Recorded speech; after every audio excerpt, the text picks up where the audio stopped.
Sir வணக்கம் sir. வணக்கங்க. Israel, Iran, America போர் ஒன்றும் தீவிரம் குறைந்தபாடு இல்லை. இன்னும் ரொம்ப தீவிரமாக தான் செய்திகள்லாம் வந்து கொண்டு இருக்கின்றன. என்ன ஸ்டேட்டஸ் தற்போதைக்கு? இந்த போர் கடந்த மாதம் 28ஆம் தேதி ஆரம்பித்தது. அந்த போர் இப்போது கிட்டத்தட்ட ஒரு மாதத்திற்கு நெருக்கமாக வந்துவிட்டது.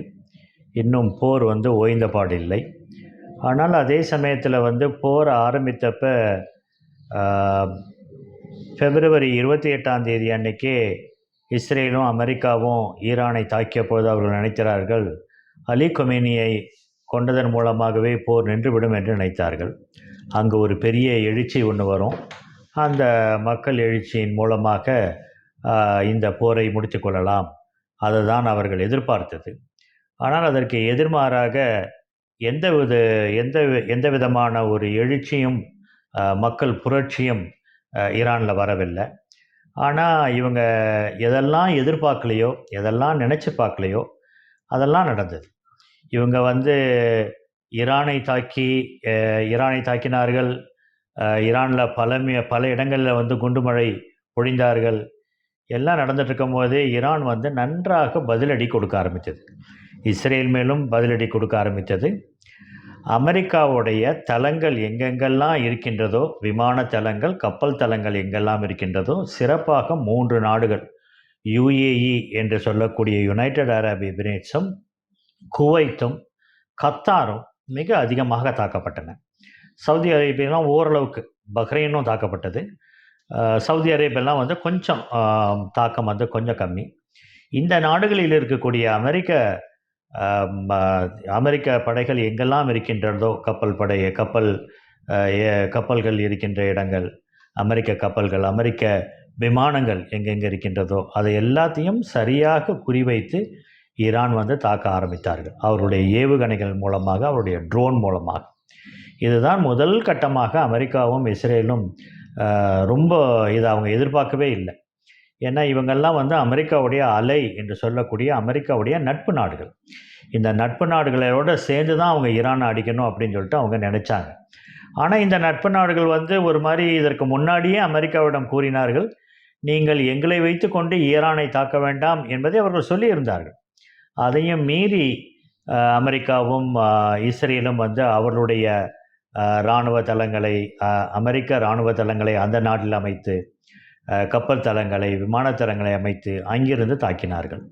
அதற்கு பதிலடி ஈரான் மிக மிக இறுக்கமான ஒரு பதிலடியை கொடுத்த காரணத்தினால இந்த போரினுடைய வீரியம், இந்த போரினுடைய போக்கு நினைத்த மாதிரி போகலை, அவங்க நினச்ச மாதிரி போகலை. இது ரொம்ப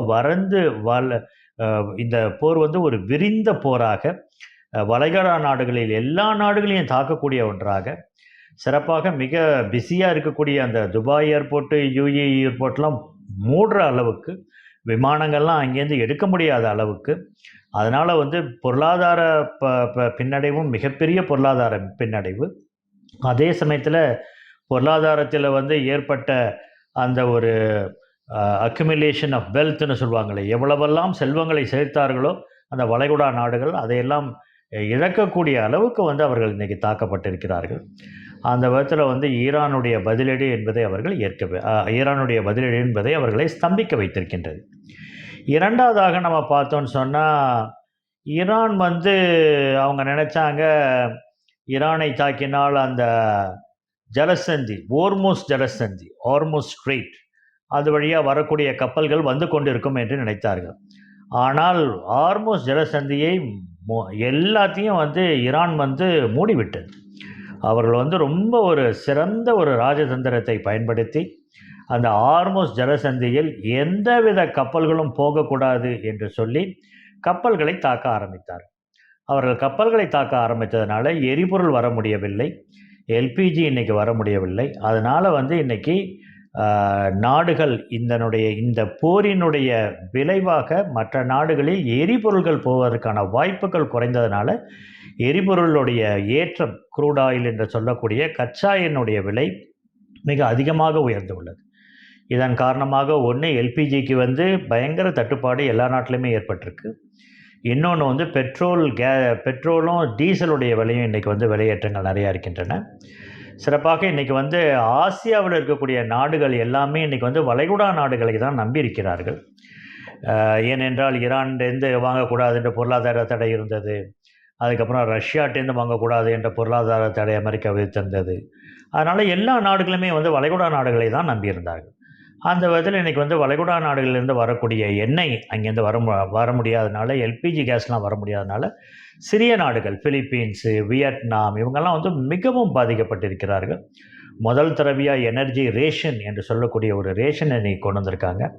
ஒவ்வொரு நாட்டிலையும் இவ்வளோ தான் நீங்கள் வந்து எரிபொருளை செலவழிக்கலாம் என்கின்ற ஒரு நிலைமை இன்றைக்கி வந்திருக்கின்றது.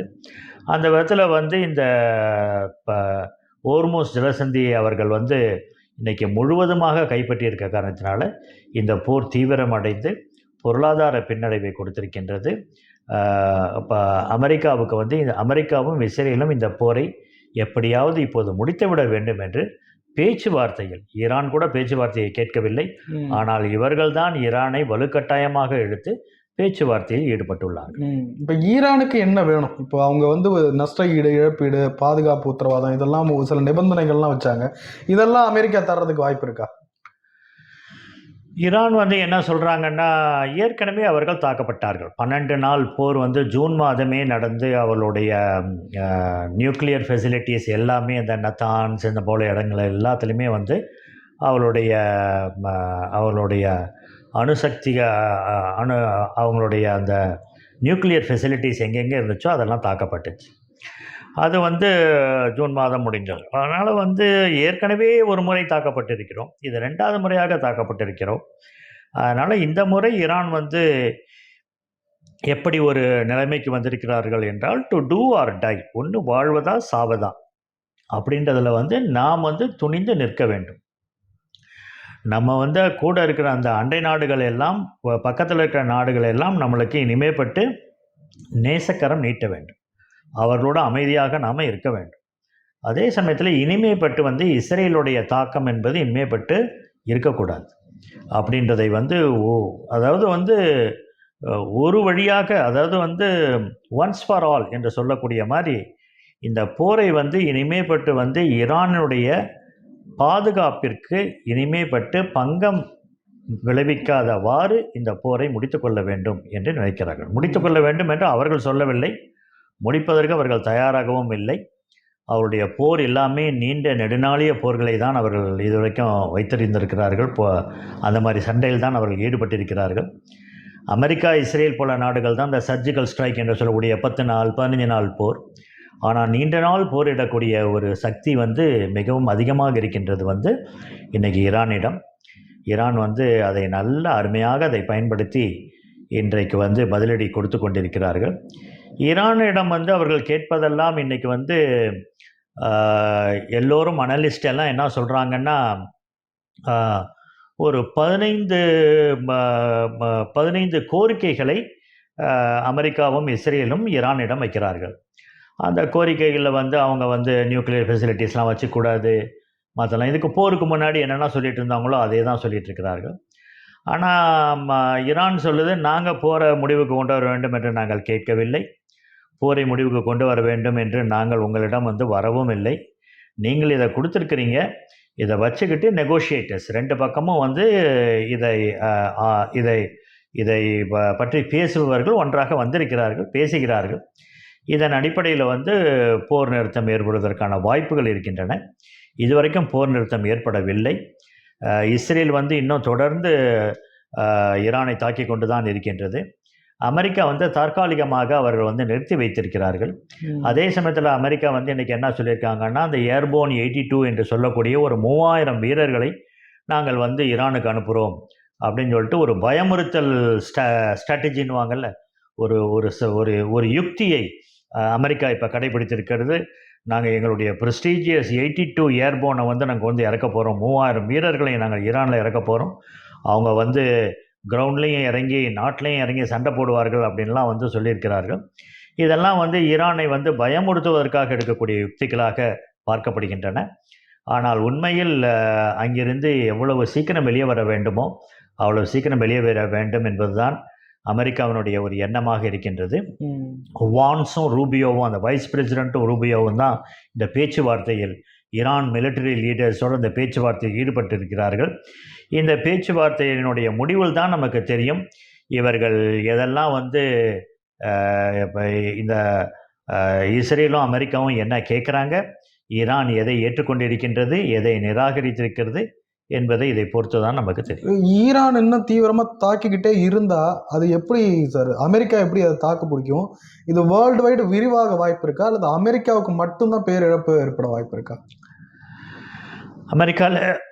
அமெரிக்காவில் ஏற்கனவே அவருடைய அந்த பாப்புலாரிட்டி என்று சொல்லக்கூடிய அவருக்கு வந்து பெரிய சரிவை அது கொடுத்திருக்கின்றது.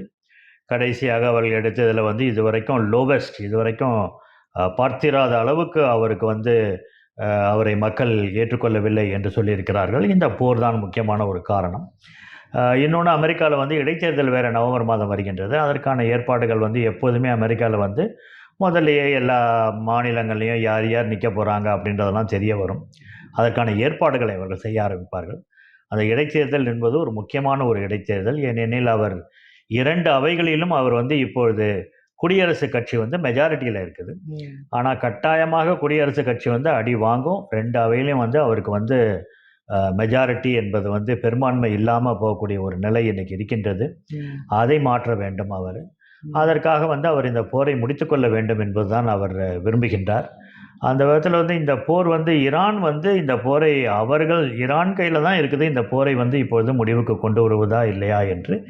ஏனெனில் ஈரானும் வந்து தொடர்ந்து தாக்கி கொண்டு தான் இருக்கிறார்கள். இஸ்ரேலையும் அவர்கள் தாக்குகிறார்கள். அமெரிக்காவினுடைய நண்பர்களாக இருக்கக்கூடிய நாடுகளையும் அவர்கள் தாக்கி கொண்டு தான் இருக்கிறார்கள். நேற்று கூட குவைத்தில், யுஏஇயில் எல்லா இடத்துலையும் வந்து மிசைல்ஸ் மூலமாக தாக்குதல் நடந்து கொண்டு தான் இருக்கின்றன. அதுவும் துல்லியமாக அவர்கள் தாக்கி கொண்டிருக்கின்றார்கள். அந்த விதத்தில் வந்து இன்றைக்கி பெருமளவில் இது வந்து சேதத்தை ஏற்கனவே ஏற்படுத்தியிருக்கின்ற காரணத்தினால இந்த போரை முடிவுக்கு கொண்டு வர வேண்டும் என்பது அமெரிக்கா போன்ற நாடுகளுக்கு, இஸ்ரேல் கூட இதுக்கு வந்து இசைவு தெரிவிக்கலாம், இசைவு தெரிவிக்காமல் இருக்கலாம். அமெரிக்கா எடுக்கக்கூடிய இந்த போர் நிறுத்தத்திற்கு முழு ஒத்துழைப்பு அவர்கள் தருகிறார்களா இல்லையா என்பதை அவர்கள் இதுவரைக்கும் ஓப்பனாக சொல்லலை. இருந்தாலும் அமெரிக்கா வந்து இந்த போரை முடிக்க வேண்டும் என்பதில் மும்முரமாக இருக்கிறார். நேட்டோ நாடுகள் என்ன சொல்றாங்க சார்? அவங்களுடைய இது, நேட்டோ நாடுகள் யாரும் அமெரிக்காவுக்கு வந்து உதவி செய்யவில்லை என்பதுதான் இன்றைக்கு ட்ரம்ப் வைக்கக்கூடிய குற்றச்சாட்டு. நாங்கள் நேட்டோவை நம்பி இந்த 2ஆம் உலக போருக்கு அப்புறம் நான் உங்களெல்லாம் வந்து உங்கள் நாடுகளை வந்து கம்யூனிச பிடியிலிருந்து உங்களையெல்லாம் நாங்கள் காப்பாற்றினோம், எவ்வளோ பணம் கொடுத்தோம், எவ்வளவு பணத்தை இந்த ஐரோப்பாவில் நாங்கள் இறைச்சோம். ஆனால் நீங்கள் யாரும், இன்க்ளூடிங் இங்கிலாந்தை உட்பட எந்த நாடுகளும் எங்களுக்கு வந்து நீங்கள் உதவி செய்யவில்லை. அதுவும் சிறப்பாக அவர் வந்து ஒரு வாரத்துக்கு முன்னாடி சொன்னார், ஓர்மோஸ் ஜலசந்திக்கு உங்கள் படைகள்லாம் அனுப்புங்க, நீங்கள்லாம் அனுப்புனாதான் ஓர்மோஸ் ஜலசந்தி நம்மளாம் சேர்ந்து அதை ஈரான்கிட்டேருந்து மீட்டெடுப்போம் அப்படின்னாரு. அதுக்கு வேண்டிய சப்போர்ட் அவருக்கு கிடைக்கவே இல்லை. அந்த விதத்தில் வந்து இன்றைக்கி ஐரோப்பிய நாடுகள், இன்றைக்கி வந்து நேட்டோ நாடுகள் வந்து அவர் பக்கம் இல்லாததை அவர் உணர்ந்திருக்கிறார். அதுவே ஒரு பெரிய தொய்வு.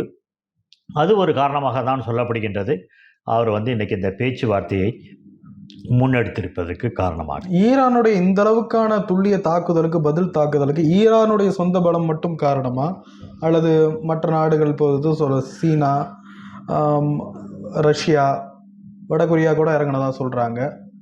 கட்டாயமாக சீனாவும் ரஷ்யாவினுடைய உதவியும் அவர்களுக்கு இன்றைக்கி வந்து நிறையவே கிடைத்திருக்கின்றது. அது வந்து இப்போது உறுதி செய்யப்பட்டு கொண்டு தான் இருக்கின்றது.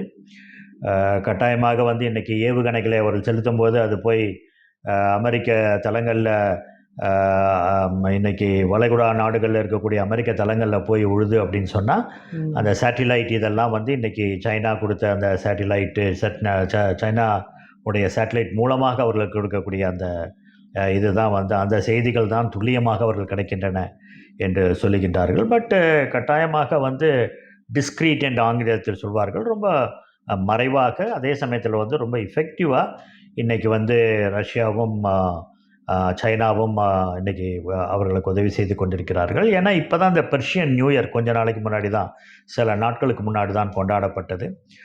நவ்ரஸ் என்று சொல்லக்கூடிய பெர்ஷியன் நியூ இயர். அந்த நியூ இயர் அப்போ அவர்களை வாழ்த்தி பேசிய ரஷ்யா சொல்லியிருக்கிறார்கள், இந்த இக்கட்டான சூழ்நிலையில் நாங்கள் உங்களோடு இருக்கிறோம், என்பதை அவர்கள் உறுதிப்படுத்தியிருக்கிறார்கள். அந்த விதத்தில் வந்து கட்டாயமாக வந்து ரஷ்யாவுடைய சைனாவுடைய உதவி அவர்களுக்கு இருப்பதால் தான் இந்த தாக்குதலை பெரிய அளவில் மேற்கொள்ளப்பட்ட இந்த தாக்குதலை அவர்களால் வந்து இன்றைக்கி வந்து திருப்பி ரிட்டாலியேஷன்றாங்களா, அதை திருப்பி எடுப்பதற்கான அந்த ஒரு சக்தி வந்து அவர்களுக்கு அதை தான் கொடுத்துருக்கின்றன. ஓரளவு இந்த சிலிண்டர் தட்டுப்பாடெல்லாம் ஏறக்குறைய சரியான மாதிரி தெரியுது. போர் இன்னும் தொடர்ந்துட்டே போனால் இதில் மறுபடியும் எதுவும் பாதிப்புகள் வர வாய்ப்பு இருக்கா வேர்ல்டு வைடு? எல்பிஜியை பொறுத்த வரைக்கும் வந்து இன்றைக்கி கட்டாயமாக இந்த போர் வந்து மிகப்பெரிய அளவில் எல்லா நாடுகளுக்கும் இந்த ஒரு எனர்ஜி கிரைசிஸை இன்றைக்கி எரிபொருள் தட்டுப்பாட்டை மிகப்பெரிய அளவில் இன்றைக்கி வந்து ஏற்படுத்தியிருக்கின்றது. அது வந்து இந்த போர் நீடித்தால் இன்னும் அதிகமாகும். அதனால்தான் இன்றைக்கி எல்லா நாடுகளுமே இப்போ கொஞ்சம் செட்டில் ஆன மாதிரி தெரியுது. இப்போ வந்து ஒரு 2 நாளைக்கு முன்னாடிக்குள்ள நேற்று தான் சொல்லியிருக்கிறாங்க. இந்த மாதிரி வந்து ஈரான் சொல்லியிருக்கிறது, நாங்கள் வந்து ஒரு வார்த்தையை அவர் உபயோகித்திருக்கிறார்கள், எங்களுக்கு எதிராக இல்லாத நாடுகளுடைய எரிபொருள் கப்பல்களை நாங்கள் அனுமதிக்கிறோம் என்று சொல்லியிருக்கிறார். அந்த விதத்தில் வந்து அவர்கள் சில நாடுகளையும் குறிப்பிட்டிருக்கிறார்கள், அதில் இந்தியாவும் இருக்கின்றது. அதனால் வந்து அந்த நாட்டு கப்பல்கள்லாம் வந்து இன்றைக்கி போகலாம் அப்படின்னு சொல்லியிருக்கிறார்கள். அவர்களிடம்தான் இதிலேருந்தே நன்றாக தெரிகின்றது, அந்த ஜலசந்தி அவர்களுடைய கட்டுப்பாட்டில் தான் முழுமையாக இருக்கின்றது. அவர்கள் அனுமதித்தால்தான் இந்த கப்பல்கள் வரும். அப்படி கப்பல்கள் வந்தால்தான் இந்த எரிசக்தி நிலைமை வந்து சீரடையும். நிறைய ஒரு கேள்வி சார். சமீபத்தில் பார்லிமெண்ட்டில் பிரதமர் மோடி அவர்கள் பேசுகிறாரு, கொரோனா காலத்தில் பெரிய நெருக்கடிகளை நம்ம சமாளித்து வந்திருக்கோம், அதே போன்ற ஒரு நெருக்கடி வருங்காலத்திலையும் வர வாய்ப்பு இருக்குது, அதுக்கு நம்ம தயாராக இருக்கணும் அப்படின்னு சொல்லுவார். எதை குறிப்பிட்டு சொல்லுகிறார்? இந்த போரால் என்ன மாதிரியான மோசமான நிலைகள் ஏற்பட வாய்ப்பு இருக்குது? அந்த பெருந்தொற்று காலத்தை விட மோசமான நிலைமைகள் வருமா? அதான் இது வந்து அந்த இதை தான் அவர் சொல்கிறார், இந்த எரிபொருள் தான். அதுவும் சிறப்பாக வந்து இந்த எல்பிஜி கேஸ் சிலிண்டர் தான் இன்றைக்கி வந்து தட்டுப்பாடுகள் இன்றைக்கி பல இடங்களில் ஏற்பட்டிருக்கு. இன்றைக்கி வந்து சிற்றுண்டி சாலைகள், ஹோட்டல்ஸ் எல்லாமே வந்து இன்றைக்கி ரன் பண்ண முடியாமல் ஒரு நிலை இருக்கின்றது.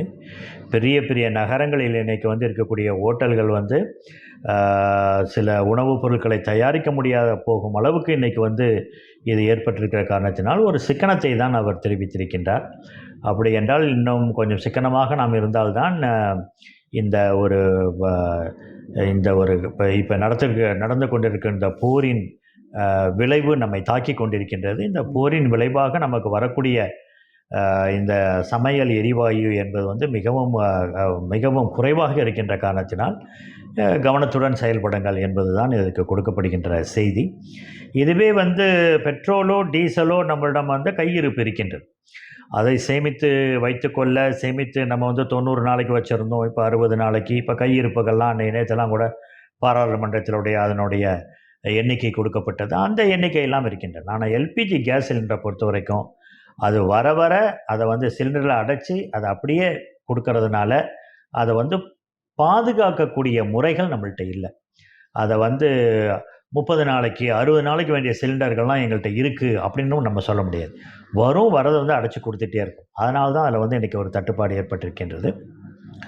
அதனால் வந்து அந்த ஹார்மோஸ் ஜலசந்தி வழியாக எல்பிஜி சிலிண்டர் வரக்கூடிய, அந்த எல்பிஜி கேஸ் வரக்கூடிய அந்த கப்பல்கள் வந்தால்தான் இந்த சமையல் எரிவாயினுடைய பிரச்சனை குறையும்.